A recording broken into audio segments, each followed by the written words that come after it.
Well, good morning, and welcome to Morning Gospel Fuel with Mr. G. It is Tuesday, no, Wednesday. It's Wednesday. This November 3rd, the 31st Wednesday of Ordinary Time, and it is the feast day of Saint Martin of Porres. He was around during the late 1500s, early 1600s, I believe in Peru, and among the many miracles attributed to him, he was able to levitate, which is like, rise up and float, which is remarkable. He was able to bilocate, meaning he could be at two places in one time, um, as well as just knowing miraculous knowledge, instantaneous cures, and an ability to communicate with animals.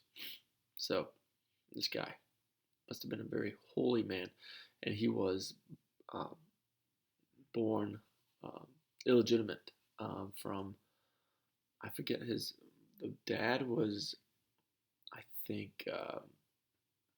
Spanish, but then his mom was a black slave, and so she ended up getting pregnant, and here out came Martin de Porres, who became a future saint.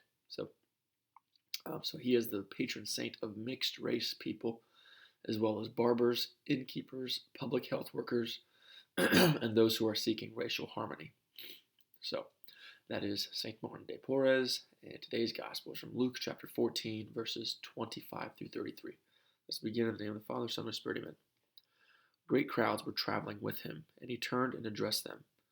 If anyone comes to me without hating his father and mother, wife and children, brothers and sisters, and even his own life, he cannot be my disciple.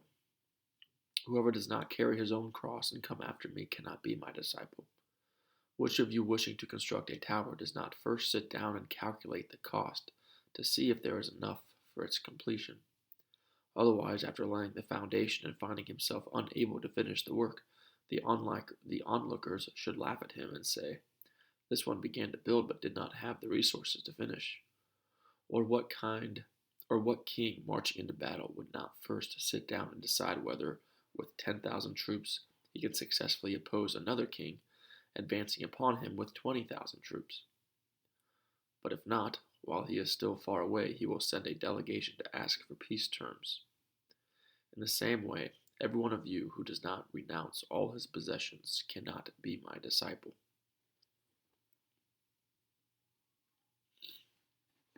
That's a good one. From Luke, and this is the sayings on discipleship. And notice at the very beginning, because Jesus, he wants us to be prepared. He wants us to do everything that we can. And of course, Jesus almost always is talking about our spiritual well-being.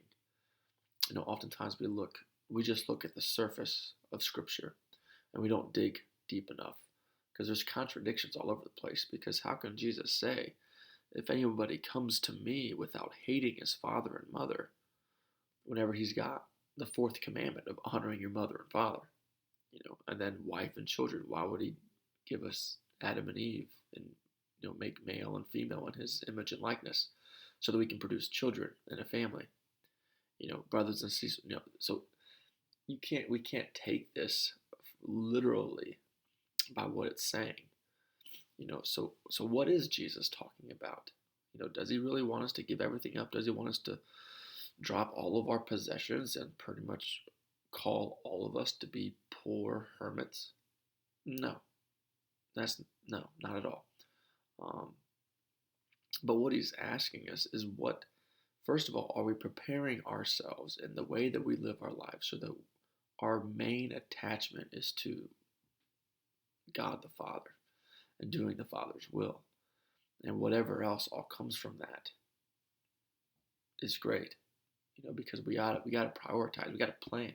That's why he said, whenever we're constructing a building or whenever you're going into battle, you gotta sit down and calculate the cost, because we all of us have these daily battles inside, mentally and spiritually, of like discernment of, should I do this, should I do that, whatever else. And it's not, we have to calculate and discern to make wise decisions. And that's That's just part of the daily grind of living, to make sure that we're in union with God, perfect union with God in heaven someday, because that should be our ultimate goal. And so Jesus is asking us to make sure that we are prepared for that within our hearts and within our soul. And he's asking us that, to renounce all of our possessions. You can't be my disciple unless you renounce all your possessions. No, that doesn't make sense. He doesn't want us to renounce all of our possessions materially. He wants us to be wise and prudent, but he wants to know what is possessing our heart. What possesses our heart that keeps us away from him? Whether it's this temptation, that temptation, this passion, whatever it is, whatever, we're all very flawed humans. So we have to discern what it is that is just filling up most of our heart that needs to be replaced with God. And so that is what I think our challenge should be today. What is possessing our heart, your heart and my heart, that is keeping us away from loving God more fully? So have a great day. God bless. Keep it real. In the name of the Father, Son, and Spirit. Amen.